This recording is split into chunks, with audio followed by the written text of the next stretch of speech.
Alhamdulillah wa salatu wa salam ala rasulillah Muhammad bin Abdullah wa ala alihi wa sahbihi man wala ma ba'd. So ní ọ̀sán yìí a fẹ́ kà fúnra wa nípa àwọn ọ̀rọ̀ tá ti ń bá bọ̀ nípa síríìsì Mirza Gulam Ahmad tó dá ìjàmàdíyà sílẹ̀. So a rí ìwé tí wà lọ wà yìí, the selections from the writings of the promised Messiah.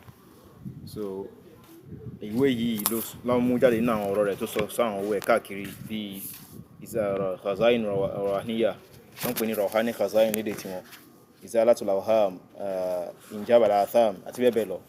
Tẹ́ pé ẹni tó bá wà ní fídíòsì wa tàbí ṣe lóṣìṣì yóò rí bí a ṣe ń bó ṣe ń túkọ̀ wá ní tukutu tàbí ń ṣe corrections pé no bẹ́ẹ̀ kọ́ ni ó ṣe wà ní tafsir, àlàyé tí ó wà nù títú al-Qur'ani pẹ̀lú hadith àti àwọn Qur'ani ayámi Qur'ani àti àwọn ìmọ̀ ẹ̀sìn.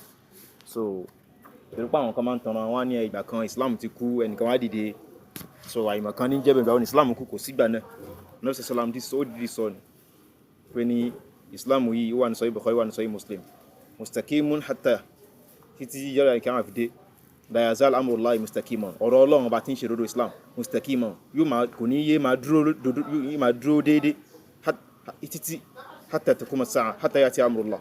So títí ọ̀rọ̀ kò sígbà kan tọ́rọ̀ Ọlọ́run bá yóò fi wá dípò owó àbí wá kú àbáwọn èèyàn wá mẹ́sìn. Ànábì ní la yazalu kò ní yẹ kò ní gbò ọ̀rọ̀ Ọlọ́run bá mustaqiman tí ó wà jẹ́ tí ó dúró déédéé ara àwọn èèyàn tẹ́ pọ́n máa mú ọ̀rọ̀ Ọlọ́run dúró. So tẹ́ bá fẹ́ dá ìjọ lẹ̀ tẹ́fẹ́dẹ́gbẹ́lẹ̀ tẹ́fẹ́ pèsè ẹgbẹ́ yín ọ̀tọ̀ nìyẹn, ẹ má máa sọ pé ibi táwọn tẹ̀blígì máa ń ṣe Islam ti kú ìdáná ni wọn lánàá ìdí àti ìwádìí wá bẹ̀rẹ̀ sí preach. Islam kú nílùú tó ń wà, àìmọ̀kan ní India àbí India kan ní Pakistan, àyè ibi táwọn ìmọ̀kan pọ̀ sí ni tẹ́pọ̀ oríṣi bẹ́ẹ̀ lẹ́tì rí àwọn tó jẹ náà ní Ahmadiyya àti Madide bẹ́ẹ̀ ní oríṣiríṣi ìròrí oríṣiríṣi àwọn gúrù àwọn kàlánkì gbogbo wọn, so bẹ́ẹ̀ náà ni. So kò jọjú tí Islam bá kú bẹ́ẹ̀, so but Islam ò kú worldwide, so ẹ máa sọ ẹ̀sìn yín náà di worldwide. So ẹ bá ṣe ń tẹ́ pé ìtànà bí mú wá ọ̀tọ̀ ìtẹ́yìn ṣe. Ẹ wo inú àwọn ìwé tí inú ìwé yìí sanction bí tó ti sọ̀rọ̀ pé the objectives of founding the community, that is the Ahmadiyya community. So objective táwọn fi founded. So inú ìwé ọ̀rọ̀ bí tó ti sọ̀rọ̀ yìí, so ó sọ ní izalatul awham page 2 àti khazain rawahaniya volume 3. Khazain rawahaniya ìwé tó ní volume tó pọ̀ ní volume ẹ̀fẹ́ wọ 12 tí ó bá jù bẹ́ẹ̀ lọ. So page 549 volume yẹn ẹ wọ ọ̀rọ̀ tó sọ ó fẹ́ try account tukutu ni o. So tọ́ra àti àwọn tó bá wọ follow wà dáadáa yóò ti mọ̀ bá ṣe yóò sì mọ̀ ta máa ń sọ nípa pé ń tú Kùránì tukutu. Lẹ́yìn kò sí bó ṣe fẹ́ tú Kùránì tí ó wàá support irọ́ tó ń pèpè sí. Ọ̀rọ̀ pọ̀ níwèé ìgbà mi ti ṣe fídíò kan lórí ìwé náà rí, màá tún ṣe àwọn míì lẹ́yìn ilé. Ẹ á wò ó sọ pé ní ẹbọ ṣíṣe ó ní kò tóbi ju irọ́ yípa lọ. So lẹ́yìn tọ́lọ́run ti sọ pé ní inna Allaha la yaghfiru an yushraka bihi wa yaghfiru ma duna dhalika liman yasha. Dájúdájú Ọlọ́run bá ò ní ṣàforíjì ìbáwọ́ orogún nínú ìjọsìn, ìmá sin tún máa sin nǹkan míì, ìmá wà wọ́n lọ́wọ́ rẹ̀ tún máa wà wọ́n lọ́wọ́ sọ́wọ́ nǹkan míì bí ó bá wọn kọ́ṣẹ́ wà wọ́n lọ́wọ́ òrùka lé nù. Ṣùgbọ́n ó lè ṣàforíjì ma duna dhalika sí obìnrin tó bá kéré sí ẹbọ yìí ṣe fẹ́ni tó bá fẹ́, tó túmọ̀ sí pé lẹ́yìn ẹbọ ẹni ẹ̀ṣẹ̀ tó kù kó kéré. So wọ́n á sọ pé ẹbọ kò tóbi ju irọ́ yípa lọ. Ẹyẹ kan náà sọ ó ní ó fẹ́ tó àlùkò ní túbùtù ni o. Ó ní Ọlọ́run sọ pé ní fajtanibu rajza minal awthan wajtanibu qawla zur. Ó ní Ọlọ́run sọ pé ní ẹ jìnnà sí ẹ̀pọ̀ ìtumọ̀ náà ni pé ẹ jìnnà sí ìmáa sin òkúta ìmáa ṣẹbọ, ẹ sì jìnnà sí qawla zur ọ̀rọ̀ irọ́.